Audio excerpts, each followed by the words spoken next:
Alice, Bob, and Eve explain Schrödinger's cat. I've my pet mouse in here in a small box in my bag. Together with some cheese, of course. Until I open it, I don't know if he's eaten the cheese or not. That reminds me of the famous thought experiment in quantum mechanics, Schrödinger's cat. Oh, Schrödinger's cat.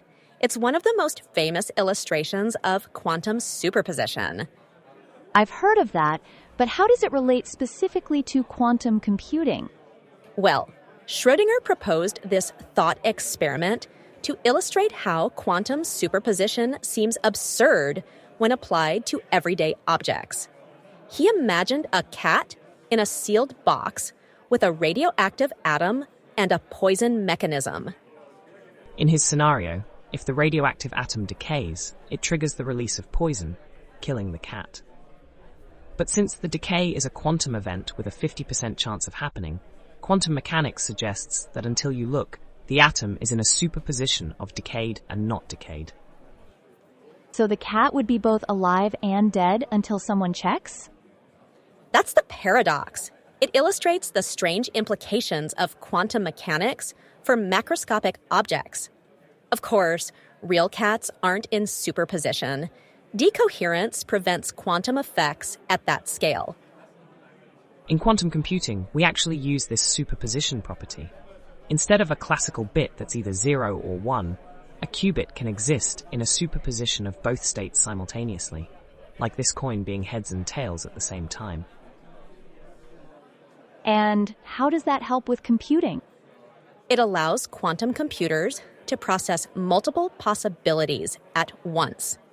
While your classical computer checks solutions one by one, a quantum computer can evaluate many solutions simultaneously.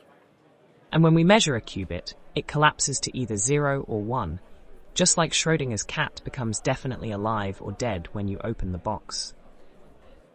The trick in quantum algorithms is to manipulate these superpositions so that correct answers are more likely to be measured, making the cat more likely to be alive, so to speak. So my mouse isn't in a quantum superposition because it's too big and interacts too much with its environment? Exactly. Quantum effects get lost through interaction with the environment, a process called decoherence. That's one of the biggest challenges in building quantum computers, protecting qubits from decoherence. And that's why quantum computers need extreme cooling and isolation to preserve those delicate superpositions long enough to complete calculations. Well, my mouse definitely ate the cheese. No superposition here. Thankfully for physicists and animal lovers alike, Schrödinger never actually put a cat in such a predicament. It was just a thought experiment to highlight the strangeness of quantum mechanics. A strangeness that quantum computing now harnesses to solve problems classical computers can't tackle efficiently.